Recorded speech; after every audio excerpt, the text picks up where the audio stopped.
Hello friends, this is one of the most asked questions by the surveyors in the second mate examinations. In this video, I am going to give you a brief description of the Merchant Shipping Act in just 5 minutes. So, let's get started. The first Indian Merchant Shipping Act was enacted in 1923. This act had the same provisions as the United Kingdom Merchant Shipping Act. As you all know, our country gained independence in the year 1947. During this period, there were a number of changes taking place in the shipping industry. Immediately after the independence, to suit the requirements of a maritime country like India, the Merchant Shipping Act 1958 was passed by the Indian Parliament. The Merchant Shipping Act is divided into 24 parts. Each part deals with specific aspects of merchant shipping. Now I'll be telling you in brief about the parts of this act. Part 1 consists of the date of commencement of the Merchant Shipping Act, the application of the act, and definitions of the terms used in the act.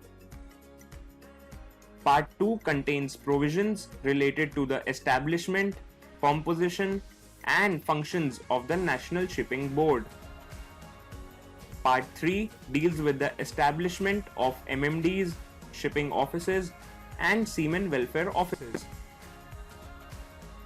Part 4 was about the Shipping Development Fund, but it has now been omitted from the Act. Part 5 deals with the procedure for registration of Indian ships.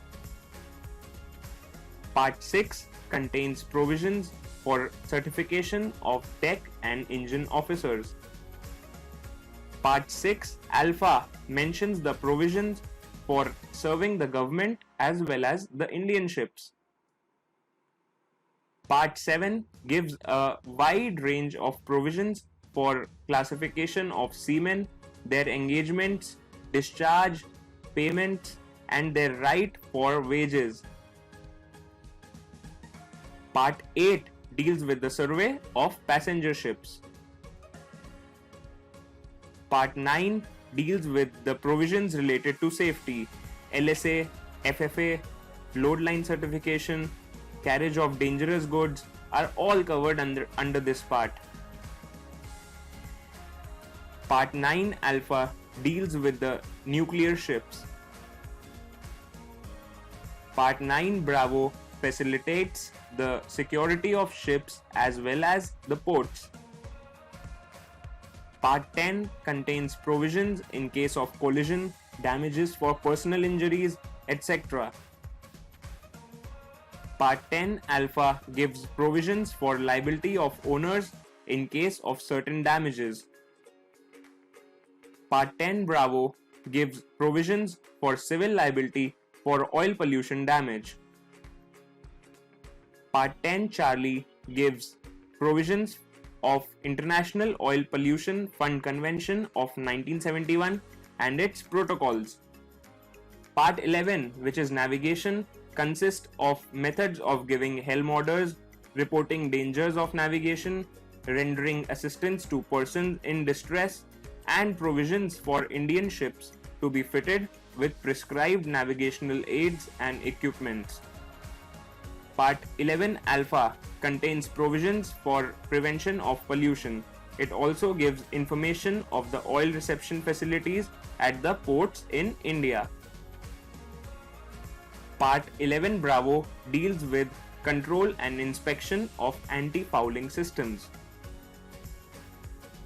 Part 12 provides the provision for investigation and inquiries in shipping casualties. Part 13 gives provisions for matters related to wreck and salvage. Part 14 gives powers to the central government for control of Indian ships and ships engaged in coastal trade. Part 15 contains the provisions for sailing vessels, their registry, name inspection, certification, etc. Part 15 Alpha contains the provisions for fishing boats. Part 16 gives the provisions for penalties for violation of the Merchant Shipping Act.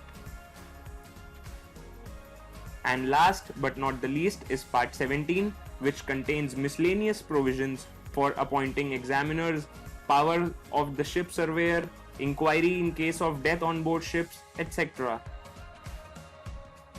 Now, if the surveyor asks you this question, that what is the Merchant Shipping Act and what does it consist of, I hope you can answer this easily now. Please like this video if you found it useful, share it with your friends, and do hit the subscribe button and the bell icon to never miss a new informative video from our channel.